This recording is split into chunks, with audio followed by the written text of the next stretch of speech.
محترم بزرگوں، نوجوان دوستوں اور عزیز ساتھیوں، ہمارے آقا محمد رسول اللہ صلی اللہ علیہ وسلم جو دین لے کر کے آئے وہ دین کوئی نیا دین نہیں تھا۔ 1450 سال سے زیادہ عرصہ ہو گیا کہ ہمارے آقا صلی اللہ علیہ وسلم نے اس دنیا کے اندر اسلام کا اعلان کیا، وحدانیت کا اعلان کیا۔ سن ہجری 1444 چل رہا ہے، یعنی آپ صلی اللہ علیہ وسلم کو ہجرت کیے ہوئے 1444 سال ہو گئے۔ اس کے علاوہ آپ صلی اللہ علیہ وسلم نبوت ملنے کے بعد 13 سال تک مکہ المکرمہ میں رہے۔ اس اعتبار سے جب آپ صلی اللہ علیہ وسلم نے دین کا اعلان کیا، وحدانیت کا اعلان کیا، تو اس کو تقریباً 160 سال گزر چکے ہیں۔ تو ہمارا دین کوئی نیا دین نہیں ہے، ہمارا مذہب کوئی نیا مذہب نہیں ہے۔ آدم علیہ السلام سے لے کر کے آپ صلی اللہ علیہ وسلم تک ایک ہی بات کی انبیاء کرام علیہ السلام کے ذریعے سے آواز لگائی جاتی رہی کہ اللہ کی عبادت کے علاوہ کسی کی عبادت نہیں کی جائے۔ جب کہیں انبیاء علیہ السلام کا سلسلہ دراز ہوا وقفے کا، کہ بیچ میں بہت دنوں تک انبیاء کرام علیہ السلام دنیا میں تشریف نہیں لائے، تو پھر لوگوں نے لوگوں کے کرتبوں کو دیکھ کر کے اور لوگوں کی غلبازیوں کو دیکھ کر کے بتوں کی پرستی شروع کر دی، اور اللہ کے علاوہ کے ایک معبودوں کو وہ لوگ مانتے ہیں۔ لیکن آدم علیہ السلام نے جو آواز لگائی وہ آواز برابر لگتی رہی وقفہ سے۔ نوح علیہ السلام نے وہی آواز لگائی، ابراہیم علیہ السلام نے وہی آواز لگائی۔ جتنے انبیاء کرام علیہ السلام کے نام ہم سنتے ہیں سب نے وہی آواز لگائی۔ عیسیٰ علیہ السلام نے بھی وہی بتلایا کہ ایک ہی اللہ کی عبادت کی جائے گی۔ 571 سال کا عرصہ گزرتا ہے عیسیٰ علیہ السلام اور آپ صلی اللہ علیہ وسلم کے درمیان۔ اس درمیان کوئی نبی دنیا میں نہیں آئے، لیکن جب آپ صلی اللہ علیہ وسلم آئے تو آپ نے بھی یہی کہا کہ ایک اللہ کی عبادت کی جائے۔ آپ صلی اللہ علیہ وسلم اس دنیا سے پردہ فرما گئے، لیکن قیامت تک آپ صلی اللہ علیہ وسلم کی بتائی ہوئی باتوں پر لوگ عمل کرتے رہیں گے، اور انشاءاللہ یہ سلسلہ قیامت تک چلتا رہے گا۔ تو دین کوئی نیا نہیں ہے، اس لیے اس بات کی توقع رکھنا کہ ہر مجلس میں کوئی نئی باتیں آئے، ایسا نہیں۔ مجلسیں اس لیے ہوتی ہے اور جمعہ میں عام طور پر اس لیے باتیں عرض کی جاتی ہے کہ جو باتیں ہمارے دین کے اندر ہے وہ سن کر کے اگر ہمارے اندر کمی ہو رہی ہے، کوتاہی ہو رہی ہے، تو اس پر عمل کرنے کی کوشش کی جائے، جذبہ ابھارا جائے۔ کہتے ہیں پہلے زمانے میں آگ لے کر کے آگ جلائے جاتے ہیں۔ آپ لوگ کا زمانہ جو بوڑھے حضرات ہیں انہوں نے دیکھا کہ آگ عورتیں گھر سے بھیجا کرتی تھی دوسرے گھر میں بچوں کو کہ جا بازو کے گھر سے آگ لے کر کے آئے، کیونکہ آگ جلانا ایک مشکل کام ہوتا تھا کہ آگ جلائیں گے، لکڑی لائیں گے، اس میں آگ لگائیں گے، پھر آگ لگانے کے بعد اس میں پھونکیں گے، کافی دیر کے بعد آگ لگے گی تو پریشانی ہوتی تھی۔ تو عورتیں عام طور پر یہ دیکھتی تھی کہ فلاں گھر میں کھانا بن رہا ہے، چولہا جلا رکھا گیا ہے، تو اپنے بچے کو کوئی برتن لے کر کے، پیالی لے کر کے، کوئی چیز لے کر کے بھیج دیتی کہ جاؤ وہاں سے آگ لے لاؤ۔ جب آگ مل جاتی تو پھر وہ اسی آگ کے ذریعے سے اپنے چولہے کو جلا دیا کرتے۔ ایک عورت گئی اپنے بچے کو بھیجی یا خود گئی بازو پڑوسن کے گھر پر اور کہنے لگی کہ مجھے چولہا جلانا ہے، ذرا آگ دے دیجیے۔ تو عورت کہنے لگی کہ میرا چولہا جلا ہوا بھی بہت دیر ہو گئے، ہو سکتا ہے کہ آگ نہ ہو بلکہ نہیں ہے۔ تو انہوں نے کہا کہ ایسا کرو، مجھے اجازت دو کہ میں چولہے کے اندر تلاش کروں، تو چنگاری بھی مل جائے تو میرا کام بن جائے۔ تو اس عورت پڑوسن نے کہا کہ اجازت ہے، تم چولہے کے اندر تلاش کرو، اگر چنگاری مل جائے تو لے جاؤ۔ وہ ڈھونڈتی رہی، کافی دیر کے بعد ایک چنگاری مل گئی، تو وہ چنگاری لے کر کے گئی، اپنے چولہے میں لکڑی میں لگائی اور آگ جل گئی اور اس میں کھانا بنا۔ کہنا یہ ہے کہ اگر چولہے کے اندر ذرا سی چنگاری بھی ہو اور اس کو تلاش کر لیا جائے، اور تلاش کرنے کے بعد اس چنگاری کو لکڑی پر رکھ کر کے پھونک دیا جائے، تو وہ چنگاری بھی آگ کی شکل اختیار کر لیتی ہے۔ اگر ہمارے دلوں کے اندر بزرگوں ذرا سا بھی جذبہ ہو عمل کرنے کا، تو ہمارے دلوں کے اندر عمل کرنے کا ذرا سا بھی جذبہ ہو اور چنگاری ہو، تو جب بات کہی جائے گی عمل کرنے کے لیے تو وہ چنگاری آپ کی صورت اختیار کرے گی، آپ کی شکل اختیار کرے گی، اور عمل کرنے کا انشاءاللہ اللہ تبارک و تعالیٰ توفیق عطا فرمائے۔ تو یہ بات بتلانے کا اور یہ شروع میں بات عرض کرنے کا مقصد یہی ہے کہ اب جو بات ابھی آپ کے سامنے عرض کرنے کی میں کوشش کروں گا تو ہم اس ارادے سے سنیں کہ اس کو اپنی زندگی میں لائیں، عمل کرنے کے ارادے سے سنیں۔ ہمیشہ نئی بات یا کچھ الگ طرح کی بات نہیں آ سکتی، جو باتیں ہماری عملی زندگی سے متعلق ہو وہ باتیں آئیں، وہ باتیں کہی جائیں اور ان باتوں پر عمل کرنے کا ارادے سے سنی جائیں، تو انشاءاللہ اس سے فائدہ ہوگا، معاشرے کے اندر تبدیلی ہوگی۔ یہ سلسلہ میں نے رمضان سے پہلے شروع کیا تھا، رمضان مبارک کا مہینہ آیا تو پھر رمضان کے تعلق سے باتیں عرض کرنی ہوتی ہے، باتیں عرض کی گئی تھی۔ ابھی میں دو باتوں کی طرف توجہ دلانے کی کوشش کروں گا انشاءاللہ۔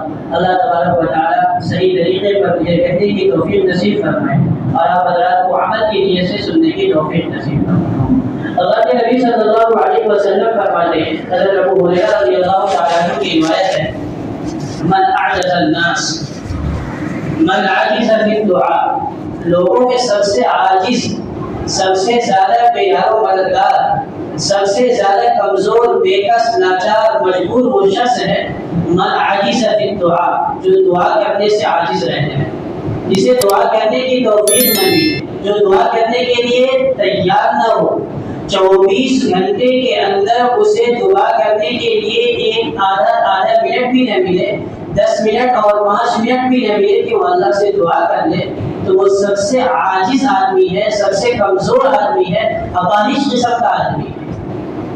اور دوسری بات اللہ کے نبی صلی اللہ علیہ وسلم نے بیان فرمائی، وَأَبْخَلُ النَّاسِ مَنْ بَخِلَ بِالسَّلَامِ، اور سب سے بڑا کنجوس اور بخیل وہ آدمی ہے جو سلام کرنے میں کنجوسی کرے اور بخل سے کام کرے۔ یہ دو باتیں ہیں، ہو سکتے ہیں کہ یہی بات آپ کے سامنے رکھتے رکھتے وقت ختم ہو جائے تو انشاءاللہ دوسری بات آئندہ عرض کر دی جائے گی۔ پہلی بات جو اللہ کے نبی صلی اللہ علیہ وسلم نے اس حدیث شریف میں بیان فرمائی، حضرت ابو ہریرہ رضی اللہ تعالیٰ عنہ روایت کر رہے ہیں کہ فرمایا، من اعجز الناس من عجز فی الدعاء، لوگوں میں سب سے زیادہ عاجز وہ شخص ہے جو دعا کرنے سے عاجز رہتا ہے۔ بہت عجیب بات ہے کہ آدمی دعا کرنے سے عاجز رہ جائے، اس سے زیادہ محرومی کی کوئی اور بات نہیں ہو سکتی۔ اس لیے اس حدیث کی روشنی میں ہر مرد کو، ہر عورت کو، ہر مسلمان کو اپنی زندگی کے اندر دعاؤں کا اہتمام کرنا چاہیے، تاکہ اس دعا کے ذکر میں اللہ کے نبی صلی اللہ علیہ وسلم نے بیان فرمائی کہ بہت عاجز ہے وہ آدمی جو دعا نہ مانگتا ہو، ہم اس ذکر میں شامل نہ ہو۔ اس کے لیے ہم لوگوں کو دعا کا اہتمام کرنا چاہیے، مرد ہو یا عورت ہو۔ دعا ایک ایسی چیز ہے جو عبادت بھی ہے، اللہ کی رضا کا ذریعہ بھی ہے، اور انسان کی ضرورت کو پوری کرنے کی چیز بھی ہے۔ اللہ راضی بھی ہوتے ہیں، عبادت بھی ہے، اور انسان دعا کے ذریعے سے اپنی ضروریات کو پوری بھی کروا دیتا ہے اللہ تبارک و تعالیٰ۔ اس لیے احادیث بے شمار ہیں۔ ایک موقع پر اللہ کے نبی صلی اللہ علیہ وسلم نے فرمایا، الدعاء مخ العبادت، دعا عبادت کا مقصد ہے۔ جس طرح ہم اخروٹ وغیرہ پھل جو لیتے ہیں تو اس کو جب ہم توڑتے ہیں تو الگ سے اس کا چھلکا نکال دیتے ہیں، اندر غودا ہوتا ہے۔ اسی طرح جتنی عبادتیں ہیں ان تمام عبادتوں کا مغز جو ہے وہ دعا ہے۔ الدعاء مخ العبادت۔ ایک حدیث میں آپ نے فرمایا، الدعاء هو العبادت، دعا ہی عبادت ہے۔ جتنی عبادتیں ہم کرتے ہیں ان تمام عبادتوں میں اصل جو دعا ہے وہ دعا ہے۔ نماز ہم پڑھتے ہیں تو نماز میں کیا کرتے ہیں؟ مکمل نماز دعا ہے۔ الحمدللہ رب العالمین سے شروع کرتے ہیں، آخر تک جاتے ہیں، وہ نماز کے اندر مکمل دعا ہم مانگ رہے ہیں۔ تو اللہ کے نبی صلی اللہ علیہ وسلم نے فرمایا، الدعاء هو العبادت۔ ایک حدیث میں اللہ کے نبی صلی اللہ علیہ وسلم نے فرمایا، الدعاء سلاح المؤمن، دعا مومن کا ہتھیار ہے، اسلحہ ہے۔ جس طرح ایک آدمی اسلحے کے ذریعے سے، ہتھیار کے ذریعے سے دشمن سے اپنی بچاؤ کرتے ہیں، مارنے کے لیے اسلحہ نہیں رکھتے۔ بہت سارے لوگ اسلحہ اور ہتھیار جو رکھتے ہیں وہ اپنی بچاؤ کے لیے رکھتے ہیں۔ تو جس طرح دشمنوں سے بچاؤ کے لیے انسان ہتھیار رکھتا ہے، اسی طرح بلاؤں سے، مصیبتوں سے، پریشانیوں سے بچنے کے لیے اللہ تبارک و تعالیٰ نے ہم ایمان والوں کو دعا عطا فرمائی ہے۔ الدعاء سلاح المؤمن، ایمان والوں کے لیے دعا جو ہے وہ ہتھیار کے مانند ہے۔ جس طرح ہتھیار کے ذریعے سے دشمنوں سے بچاؤ کیا جاتا ہے، اسی طرح بلاؤں سے، مصیبتوں سے، پریشانیوں سے، تکلیفوں سے دعا کے ذریعے سے اللہ تبارک و تعالیٰ حفاظت عطا فرماتے ہیں، انسانوں کو محفوظ رکھتے ہیں۔ اس لیے حضرت عائشہ صدیقہ رضی اللہ تعالیٰ عنہ فرمایا کرتی تھی کہ الدعاء ينفع مما نزل ومما لم ينزل، کہ دعا جو مصیبتیں اتر چکی ہیں اس میں بھی فائدہ دیتی ہے، اور جو مصیبتیں نازل نہیں ہوئی ہیں اس میں بھی فائدہ دیتی ہے۔ مصیبتیں آ چکی ہیں ہمارے اوپر، ہم دعا مانگیں گے، دعائیں اللہ دعا کو قبول فرمائیں گے، اللہ تبارک و تعالیٰ مصیبت کو ختم فرمائیں گے۔ اور جو دعائیں ابھی نازل نہیں ہوئی ہے لیکن اللہ نے فیصلہ فرمایا ہے مصیبت کے نازل فرمانے کا ہماری بدعمالیوں کی وجہ سے، اگر ہم دعا کریں گے تو اترنے والی مصیبتوں کو اللہ تبارک و تعالیٰ دفع فرما دیں گے، ٹال دیں گے، ختم فرما دیں گے۔ تو یہ فائدے ہیں کہ دعا کرنے سے اللہ تبارک و تعالیٰ اتری ہوئی مصیبت کو بھی ختم فرما دیتے ہیں، اور جو مصیبت نازل ہونے والی ہوتی ہے اللہ تبارک و تعالیٰ دعا کی برکت سے اس کو روک دیتے ہیں، اس کو دفع کر دیتے ہیں، ختم فرما دیتے ہیں۔ کتنی بڑی بات ہے۔ اور اس کے علاوہ اللہ کے نبی صلی اللہ علیہ وسلم نے فرمایا من فتحت له ابواب الدعاء فتحت له ابواب الرحمت، جس کے لیے دعا کے دروازے کھول دیے گئے اس کے لیے رحمت کے دروازے کھول دیے گئے۔ دعا کی توفیق مل جا رہی ہے انسان کو۔ دیکھتے ہیں اسی لیے کہ ایک آدمی آدھی منٹ دعا مانگتا ہے پریشان ہو جاتا ہے۔ کسی آدمی کو دیکھیے آپ، وہ 10 منٹ تک دعا مانگے گا پھر بھی اس کو دل کرتا ہے کہ دعا مانگتا رہو۔ ایک آدمی آدھے گھنٹے تک دعا مانگ لیتا ہے۔ تو الگ الگ کیفیت بنتی ہے۔ یہ اس حدیث کی ضمن میں بات آتی ہے من فتحت له ابواب الدعاء فتحت له ابواب الرحمت، جس کے لیے دعا کے دروازے کھول دیے گئے اس کے لیے رحمت کے دروازے کھول دیے گئے۔ یعنی دیکھو جسے جس قدر دعا کی توفیق مل رہی ہے اللہ کی رحمت اس کے لیے اسی قدر کھلی ہوئی ہے۔ بڑی چیز ہے یہ سب چیزیں۔ تو میں نے دعا کے سلسلے میں نے عرض کیا کہ اللہ کے نبی صلی اللہ علیہ وسلم نے اس حدیث میں جو میں نے ابھی تلاوت کی اس میں 2 باتیں بیان فرمائی۔ عاجز الناس من عاجز بالدعاء، لوگوں میں سب سے زیادہ عاجز وہ ہے جو دعا سے عاجز رہ جائے۔ وأبخل الناس من بخل في السلام، اور لوگوں میں سب سے بڑا کنجوس وہ ہے جو سلام کرنے میں کنجوسی ہے۔ پہلی بات میں عرض کرنے جا رہا ہوں اور کر رہا ہوں کہ دعا کی اس قدر اہمیت ہے، اللہ کے نبی صلی اللہ علیہ وسلم نے کس قدر اس کی تاکید فرمائی۔ فرمایا دعا عبادت ہے، دعا عبادتوں کا مغز ہے۔ ایک موقع پر فرمایا دعا مومن کا ہتھیار ہے، ایک موقع پر فرمایا جس کے لیے دعا کے دروازے کھول دیے گئے اس کے لیے رحمت کے دروازے کھول دیے گئے۔ ایک موقع پر فرمایا کہ اللہ تبارک و تعالیٰ دعاؤں کی وجہ سے جو مصیبتیں نازل ہوئی ہیں اس کو بھی دور فرما دیتے ہیں، اور جو مصیبتیں نازل ہونے والی ہیں اس کو بھی دور فرما دیتے ہیں۔ یاد رکھیں کہ دنیا میں ہم جو بھی کام کرنے والے ہوتے ہیں، چاہے آخرت کے اعتبار سے ہو یا دنیا کے اعتبار سے ہو، اس کام کو انجام تک پہنچانے کے لیے انسان کے لیے اللہ تبارک و تعالیٰ نے کچھ طریقے مقرر فرمائے۔ رزق کمانا ہے، دولت کمانے کا ہے، آدمی کے اندر جذبہ ہوتا ہے دولت کیسے کمائے گا، طریقے ہیں اس کے۔ 3 کام میں سے ایک کام کرے گا، یا تو آدمی ملازمت کرے گا، یا تجارت کرے گا، یا زراعت کرے گا، یعنی کھیتی باڑی کرے گا۔ زراعت، کھیتی باڑی، تجارت جانتے ہیں ہم، کاروبار کرنا، اور تیسری چیز ملازمت۔ بس یہ 3 طریقے ہیں کمانے کے، روزی کمانے کے، دنیا کمانے کے۔ اب ان تینوں طریقوں کے ہزاروں طریقے ہیں۔ ملازمت کی ہزاروں شکلیں ہیں، تجارت کی لاکھوں شکلیں ہیں، زراعت کی بھی سینکڑوں شکلیں ہیں، لیکن بنیادی طور پر روزی کمانے کے طریقے جو ہیں وہ 3 ہیں: تجارت، زراعت اور ملازمت۔ اب ان کے الگ الگ شعبے ہیں، الگ الگ طریقے ہیں۔ تو روزی کمانے کے ان 3 طریقوں میں سے ایک طریقہ اختیار کرنا ہوگا۔ کوئی آدمی سوچے کہ میں روزی کماؤں گا تو اس کو حلال طریقے پر، ورنہ حرام کمانے کے بہت سارے ذرائع لوگ بنا لیتے ہیں، لیکن اگر کوئی آدمی یہ سوچتا ہے کہ میں روزی کماؤں گا حلال طریقے پر، تو حلال طریقے پر روزی کمانے کے لیے 3 ہی ذرائع ہیں، ملازمت کرے، تجارت کرے یا زراعت کھیتی باڑی کرے، اس کے علاوہ کوئی اور ذریعہ نہیں ہے۔ آدمی سوچے کماؤ اور ہاتھ پر ہاتھ دھرا بیٹھا رہے تو وہ دنیا نہیں کما سکتا، روزی نہیں کما سکتا، اپنے پیٹ کو نہیں بھر سکتا، اپنے بال بچوں اور اپنے گھر کے لوگوں کی ضروریات کو پوری نہیں کر سکتا۔ تو دنیا کمانے کے بھی طریقے ہیں، اسی طرح آخرت کمانے کے بھی طریقے ہیں۔ جتنے آخرت کمانے کے طریقے ہیں اور جتنے دنیا کمانے کے طریقے ہیں، ان تمام طریقوں کو انجام تک پہنچانے کے لیے جو سب سے مؤثر اور سب سے آسان طریقہ ہے وہ دعا ہے۔ آدمی کوشش کر سکتا ہے تجارت کے لیے، زراعت کے لیے کوشش کر سکتا ہے۔ ایک آدمی صبح گیا ہل لے کر کے اور کھیت میں کھیتی کیا، بیج بو دیا، کھیت کو جوت دیا، بیج بو دیا، سب کچھ کر دیا، محنت کیا، لیکن بارش ہی نہیں ہو رہی ہے، کھیتی نہیں ہو سکتی۔ ایک آدمی کاروبار کے لیے خوب محنت کر رہا ہے اور اللہ کی طرف سے یہ فیصلہ ہو گیا ہے کہ اس کے کاروبار میں ترقی نہیں ہوگی، اب وہ دن بھر کوشش کرے، رات بھی لگا دے، اس کے کاروبار میں ترقی نہیں ہو سکتی۔ تو کاروبار میں ترقی کرنی ہو، ملازمت میں ترقی کرنی ہو یا زراعت میں ترقی کرنی ہو اور اس میں کامیاب ہونا ہو، تو اس کے لیے سب سے آسان اور سب سے مؤثر ذریعہ جو ہے وہ دعا ہے۔ اس لیے اللہ کے نبی صلی اللہ علیہ وسلم نے بار بار دعا کی تاکید فرمائی کہ دنیاوی ضرورت کے لیے بھی دعا مانگو اور اخروی ضرورت کے لیے بھی دعا مانگو۔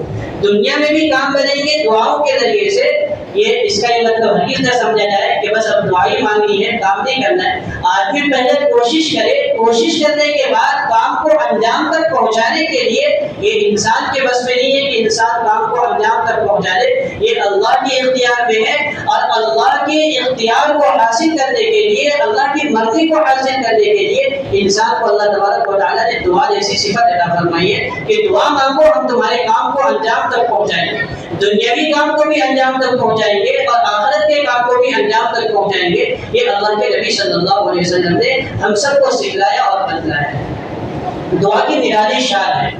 اب دیکھیں جتنی عبادتیں ہیں ان تمام عبادتوں میں اگر دنیا کی نیت ہو جائے تو وہ عبادت حقارت ہو جائے گی، ضائع ہو جائے گی۔ نماز پڑھنے آئے لیکن نماز پڑھنے کا مقصد یہ ہو جائے، نیت یہ ہو جائے کہ کوئی آدمی مجھے نمازی سمجھنے لگے، تو آپ 5 وقت کی نماز تکبیر اولیٰ کے ساتھ ادا کیجیے، اللہ کے نزدیک نماز قابل قبول نہیں ہے، اس لیے کہ آپ کی نیت میں یہ ہے کہ آدمی مجھے نمازی سمجھنے لگے۔ کوئی بھی عبادت کو اگر دنیا کی نیت سے، دکھلاوے کی نیت سے کی جائے تو عبادت اللہ کے نزدیک قابل قبول نہیں ہے۔ لیکن دعا اگر خالص دنیا کے لیے کی جائے تو بھی اللہ تبارک و تعالیٰ کے نزدیک یہ عبادت ہے۔ ایک آدمی دعا مانگ رہا ہے، کہتا ہے یا اللہ مجھے کپڑا دے دے، میرے پاس پہننے کے لیے نہیں ہے۔ اے اللہ مجھے کھانے کا انتظام میرے لیے کر دے، میرے پاس کھانے کا انتظام نہیں ہے۔ اے اللہ میرے لیے جوتے اور چپل کا انتظام کر دے، اے اللہ میرے لیے ٹوپی کا انتظام کر دے۔ معمولی چیز بھی دنیا کی مانگ رہا ہے، تو مانگ رہا ہے دنیا کی چیز، نیت دنیا حاصل کرنے کی ہے، لیکن اللہ تبارک و تعالیٰ فرماتے ہیں کہ یہ عبادت ہے، میں اس سے خوش ہوں گا اور اسے عطا فرماؤں۔ تو یہ ایک عجیب نرالی شان ہے دعا کی۔ اس کے علاوہ عبادتوں میں سے کوئی عبادت ایسی نہیں ہے جس میں خالص دنیا کی نیت ہو اور وہ عبادت کا ثواب مل جائے سوائے دعا کے۔ اس کے فائدے بھی دعا کے بے انتہا فائدے علماء نے لکھے ہیں، مختصر وقت میں گنجائش نہیں ہوتی۔ آدمی جس وقت اور جس لمحے اللہ کی نافرمانی کر رہا ہوتا ہے، اللہ کی نافرمانی کر رہا ہوتا ہے، گناہ کر رہا ہوتا ہے، معصیت کر رہا ہوتا ہے، وہ وقت اور وہ لمحہ انسان کی زندگی کا بدترین لمحہ ہوتا ہے۔ لیکن جس لمحے اور جس وقت میں انسان دعا مانگ رہا ہوتا ہے، اللہ سے لو لگا رہا ہوتا ہے، وہ انسان کی زندگی کا سب سے قیمتی وقت اور سب سے قیمتی لمحہ ہوتا ہے، کیونکہ اللہ سے لو لگا رہا ہے، اللہ سے تعلق بنا رہا ہے، اللہ اس سے راضی ہوتے ہیں، اللہ اس کو اپنے رضا نصیب فرماتے ہیں۔ تو اس لیے بزرگوں میں نے شروع میں بات عرض کی کہ دل کے اندر چنگاری ہو اور عمل کرنے کا ذرا سا بھی جذبہ ہو، تو اگر یہ باتیں اللہ کے نبی صلی اللہ علیہ وسلم کی ہمارے کانوں کے اندر سے دل تک پہنچ رہی ہو تو ہمیں اپنی زندگیوں کے اندر دعاؤں کا اہتمام کرنا چاہیے۔ بہت عاجزی کے ساتھ، بہت ہی تواضع کے ساتھ اور بہت ہی انکساری کے ساتھ دعاؤں کا اہتمام کرنا یہ ہم لوگوں کے لیے ضروری ہے۔ اور میں عرض بھی کرتا رہتا ہوں جب اس طرح کی باتیں آتی ہیں کہ دعا ایک ایسی عبادت ہے کہ جس کے لیے نہ وضو شرط ہے، نہ مسجد شرط ہے اور نہ ہی قبلہ رخ ہونا شرط ہے، نہ ہاتھ اٹھانا شرط ہے، نہ پاک ہونا شرط ہے، نہ بیٹھنا شرط ہے۔ آپ لیٹے لیٹے، چلتے چلتے، کاروبار کرتے کرتے، اپنی مصروفیات میں لگے ہوئے جس حالت میں بھی ہو، جس کیفیت میں بھی ہو، بغیر وضو کے ہو، بلکہ ناپاکی کی حالت میں بھی ہو، اگر ہم بغیر ہاتھ اٹھائے بھی اللہ تبارک و تعالیٰ سے مانگتے ہیں تو وہ بھی دعا میں شامل ہے۔ کتنا آسان کیا ہے اللہ تبارک و تعالیٰ نے ہمارے لیے۔ تو پہلی چیز اس بات کا ہم ارادہ کریں کہ ہم اللہ تبارک و تعالیٰ سے دعائیں مانگا کریں گے۔ کم از کم دن میں 10 منٹ 15 منٹ تو ہو جس میں ہم اللہ تبارک و تعالیٰ سے اپنی ضرورتوں کو مانگیں، اور صرف پریشان حال نہ مانگے کہ ہم یہ سمجھتے ہیں کہ جو پریشان حال ہو وہ مانگے، ہمیں تو اللہ نے سب کچھ دے رکھی ہے، پیسے بھی ہے، صحت بھی ہے، گھر بھی ہے، اولاد بھی ہے، تمام چیزیں میسر ہے، تو میں دعا کیوں مانگوں؟ نہیں، ہر آدمی دعا مانگے، جسے اللہ نے تمام نعمتیں دی ہے وہ شکر کے طور پر دعا مانگے، اور جسے اللہ تبارک و تعالیٰ نے پریشانی میں ڈال رکھا ہے کچھ آزمائش کے لیے، اولاد کے اعتبار سے، گھر بار کے اعتبار سے، کاروبار کے اعتبار سے، وہ بھی دعا مانگے۔ ہر انسان اللہ تبارک و تعالیٰ کا محتاج ہے، اللہ ہی بے نیاز ہے۔ اللہ کے علاوہ جتنے انسان ہیں، الناس کلهم فقراء، جتنے انسان ہیں تمام کے تمام فقیر ہیں، اللہ تبارک و تعالیٰ کے در کے بھکاری ہیں۔ ہر ایک کو مانگنا، ہر ایک مانگے۔ اللہ کے نبی صلی اللہ علیہ وسلم کیسے عظیم الشان مرتبے پر فائز ہیں، لیکن حضرت عمر فاروق رضی اللہ تعالیٰ عنہ عمرہ کے لیے تشریف لے جا رہے ہیں۔ نبی اکرم صلی اللہ علیہ وسلم سے ملاقات کے لیے آئے، آپ صلی اللہ علیہ وسلم سے ملے اور کہا کہ اللہ کے نبی صلی اللہ علیہ وسلم میں عمرے کے لیے جا رہا ہوں، مدینہ سے مکہ جا رہا ہوں۔ آپ صلی اللہ علیہ وسلم نے فرمایا، دیکھیے کیسی اہم ہدایت ہے، فرمایا اللہ کے نبی صلی اللہ علیہ وسلم نے، میرے بھائی جاؤ ہمارے لیے بھی دعائیں کرنا۔ تو ایک ہے خود دعا کرنا، اور دوسرا ہے دعا کرنے کی درخواست کرنا، دوسروں کو دعا کے لیے کرنا، کہنا۔ اللہ کے نبی صلی اللہ علیہ وسلم کو کیا ضرورت ہے کہ حضرت عمر فاروق رضی اللہ تعالیٰ عنہ سے کہے کہ میرے لیے، ہم سب کے لیے دعا کرنا۔ تعلیم دی ہے ہم لوگوں کو، انسانوں کو، قیامت تک کے مسلمانوں کو، کہ دیکھو چھوٹوں سے بھی دعا کے لیے کہو، بڑوں سے بھی دعا کے لیے کہو۔ ایسا نہیں ہے کہ آپ بڑے ہو گئے تو چھوٹوں سے دعا کی درخواست نہیں کریں گے، یا آپ چھوٹے ہیں تو بڑوں سے درخواست نہیں کریں گے۔ اللہ کے نبی صلی اللہ علیہ وسلم نے تعلیم دے دی کہ عمر عمرہ کے لیے جا رہے ہو، دیکھو جب وہاں عمرہ کرنے جانا، کعبۃ اللہ کے سامنے پہنچنا اور ان مقامات پر جانا جہاں دعائیں قبول ہوتی ہیں، تو ہمارے لیے بھی دعا کرنا۔ تعلیم ہے کہ انسان چھوٹوں سے بھی دعا کی درخواست کرے اور بڑوں سے بھی دعا کی درخواست کرے۔ رئیس المتبصرین، آپ سنتے ہوں گے جگر مراد آبادی کا نام، بڑے شاعر تھے، شراب کے بے انتہا عادی تھے۔ کہتے ہیں کہ اس قدر شراب پیا کرتے تھے کہ ان کو اسٹیج پر جب لایا جاتا تھا تو سہارے سے لایا جاتا تھا، لیکن غضب کے شاعر تھے۔ جب ملک تقسیم نہیں ہوا تھا تو اسے قومی شاعر کا اعزاز حاصل تھا، تقسیم کے بعد وہ چلے گئے۔ تو ایسے عظیم الشان شاعر تھے، بڑے شاعر تھے، لیکن شراب کے عادی تھے۔ رئیس المتبصرین یعنی غزل کہنے والوں کا سردار۔ ایسے انداز بھی اللہ تبارک و تعالیٰ نے نرالا انداز عطا فرمایا تھا، آواز بھی بہت عمدہ تھی۔ ان کو اسٹیج پر پکڑ کر کے لاتے تھے، مائک کے سامنے کھڑا کر دیا جاتا تھا، نشے میں ہوتے تھے، اور جب وہ کھڑے ہو جاتے تھے اور اشعار گنگنانے لگتے تھے تو مجلس کو اپنے قابو میں کر لیا کرتے تھے۔ کبھی مجمع کو اڑاتے تھے، کبھی مجمع کو ہنساتے تھے اپنے اشعار کے ذریعے سے، اپنے غزلوں کے ذریعے سے۔ آواز بھی اچھی اور انداز بھی نرالا، اور اشعار بھی بہت اونچے درجے کے ہوا کرتے تھے۔ لیکن انہوں نے ایک مرتبہ خواجہ مجذوب الحسن رحمۃ اللہ علیہ سے ملاقات کی۔ یہ بھی بڑے عہدے پر تھے۔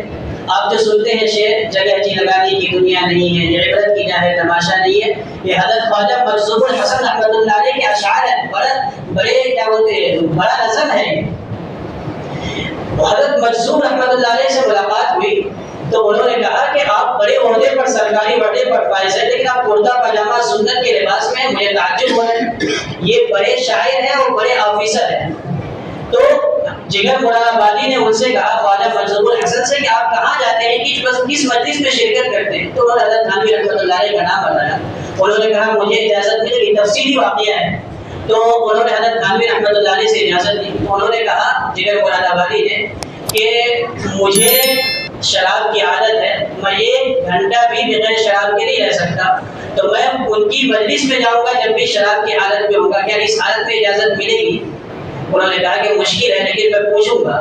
پوچھا گیا تو کہا کہ دیکھو اللہ کے نبی صلی اللہ علیہ وسلم کی خدمت میں کافر مہمان بن کر کے آیا، آپ نے ان کو مہمان بنایا، اور ان کے کھانے کا انتظام کیا، کافر کھانا کھایا، کھانا کھانے کے بعد آپ نے اپنا بستر دیا، اس نے اس پر گندگی کی اور نکل گیا، واقعہ ہے، ہم سنتے رہتے ہیں۔ تو فرمایا کہ اگر ایک مسلمان نشے کی عادی ہے اور وہ ہماری مجلس میں آنا چاہتا ہے تو آئے، اس کو آنے کی اجازت ہے، لیکن بات یہ ہے کہ اس کو ہم مجلس میں مسجد میں نہیں بیٹھائیں گے، اس کو اپنا ایک گھر دے دیں گے، ایک روم دے دیں گے، اس پہ وہ آرام کرے، مجلس کے وقت اتنا احتیاط کرے کہ ایک آدھ گھنٹہ کم سے کم نشے میں نہ ہو آئے۔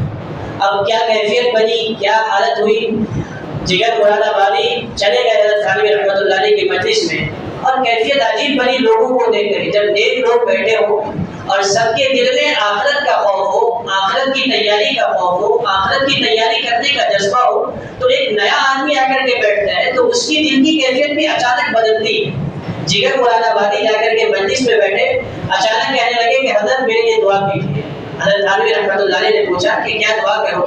اس نے کہا کہ میں چند باتیں کہتا ہوں، دعا کیجیے۔ پہلی بات یہ کہ اللہ مجھے شراب کی عادت سے چھٹکارا عنایت فرما دے، بہت خبیث عادت مجھے لگی ہوئی ہے۔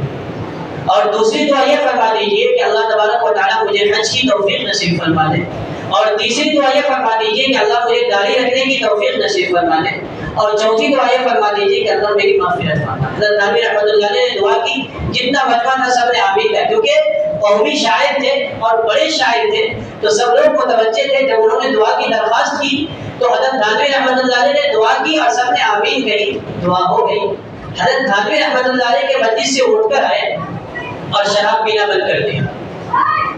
دعا کا اثر دیکھیے، کسی سے دعا کرانا کہ شراب پینا بند کیا۔ اب حکومت کی طرف سے ماہر ڈاکٹر کی ٹیم آ گئی، ڈاکٹروں کی ٹیم آ گئی کہ قومی شاعر ہے، ان کو دوا کرنا ہے، ان کے لیے دوا کا علاج کا انتظام کرنا ہے۔ تو انہوں نے کہا کہ آپ تھوڑا تھوڑا آہستہ آہستہ کر کے چھوڑیے، ایک بار ہی آپ چھوڑ دیں گے تو آپ بیمار ہوں گے، آپ کے انتقال ہونے کا بھی خطرہ ہے۔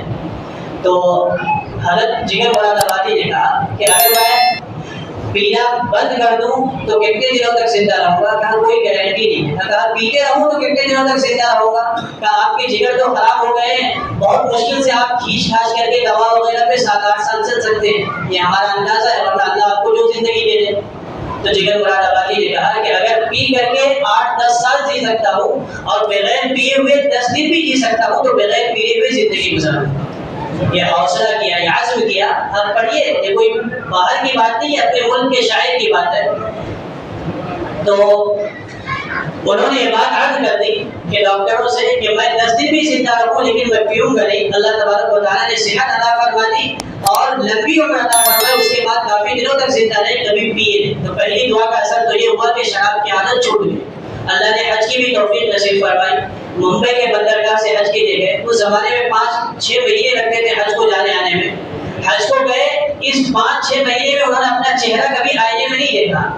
جب واپس حج کر کے آئے تو انہوں نے چہرے آئینے میں دیکھا تو داڑھی مکمل طور پر ان کے چہرے پر سنت کے مطابق آ چکی تھی۔ تیسری دعا بھی قبول ہو۔ انہوں نے 4 دعا کروائی تھی۔ پہلی دعا شراب کی عادت چھوٹ جائے، دوسری دعا حج کی توفیق مل جائے، اور تیسری دعا یہ مانگی تھی کہ سنت کے مطابق میں داڑھی رکھ لوں۔ آئینہ دیکھا اور آئینہ دیکھنے کے بعد دیکھا کہ میرے چہرے پر سنت کے مطابق داڑھی سج چکی ہے۔ تو اچانک اس کی زبان پر شعر آیا کہ چلو دیکھائے تماشا جگر کا، سنا ہے کہ کافر مسلمان ہوا ہے۔ چلو دیکھائے تماشا جگر کا، سنا ہے وہ کافر مسلمان ہوا ہے۔ اب بڑے شاعر تھے، اخبار والے موجود تھے، انہوں نے اس شعر کو نقل کیا کہ جگر مراد آبادی حج کر کے آئے ہیں، سنت سجا دیا ہے، انہوں نے یہ شعر کہا ہے۔ تو لوگوں نے اس کے اشعار کو اخباروں میں جب لکھ دیا تو اب یہاں سے نکل کر کے وہ یوپی مراد آباد پہنچے تو جس ٹانگے پر بیٹھے، جو ٹانگا چلانے والا تھا، تو ٹانگا والا مزے میں گنگنا رہا تھا، چلو دیکھائے تماشا جگر کا، سنا ہے وہ کافر مسلمان ہوا۔ اس کو پتا نہیں کہ جگر مراد آبادی میرے ٹانگے پر بیٹھا ہوا ہے۔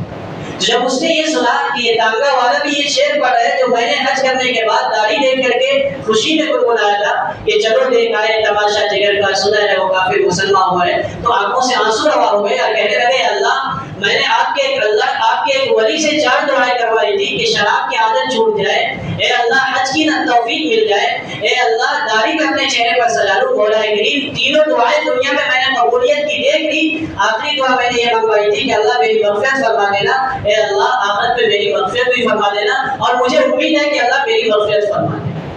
تو بڑی چیز ہے اللہ کے کسی نیک بندے سے یا کسی سے بھی چھوٹے سے بڑے، کون بڑا ہے کون چھوٹا ہے کسی کو پتا نہیں، بڑے معروف کرخی رحمۃ اللہ علیہ، جنید بغدادی رحمۃ اللہ علیہ کے استاد تھے، روزہ رکھے ہوئے تھے، جا رہے تھے، دیکھا ایک آدمی کہہ رہا ہے کہ جو مجھ سے پانی پیے گا اللہ اس کی مغفرت فرمائے، جو مجھ سے پانی پیے گا اللہ اس کی مغفرت فرمائے۔ معروف کرخی رحمۃ اللہ علیہ کے مقام کو میں بھی بیان نہیں کر سکتا، حضرت جنید بغدادی رحمۃ اللہ علیہ کے شیخ ہیں، وہ کہتے ہیں کہ لوگ کہتے ہیں، کتابوں میں یہ بات ملتی ہے کہ وہ اس آدمی کے پاس گئے اور پانی لے کر کے پی لیا، شاگردوں نے کہا حضرت آپ نفل روزہ رکھے ہوئے تھے، روزہ توڑ کر کے آپ نے پانی پی لیا، کہنے لگے نفل روزہ میں کل رکھ لوں گا۔ یہ بندہ پانی پلاتے ہوئے یہ کہہ رہا تھا کہ جو مجھ سے پانی پیے گا اللہ اس سے مغفرت فرمائے، ہو سکتا ہے کہ اس کی دعا مجھے لگ جائے اللہ میری مغفرت فرمائے۔ تو دعاؤں کو لینے کا یہ انداز ہوا کرتا تھا ہمارے اکابرین میں، ہمارے بزرگوں میں۔ تو ابھی تک میں نے دو باتیں عرض کی، وقت ہو چکا ہے۔ پہلی بات یہ کہ دعا کرنے کا اہتمام کرے،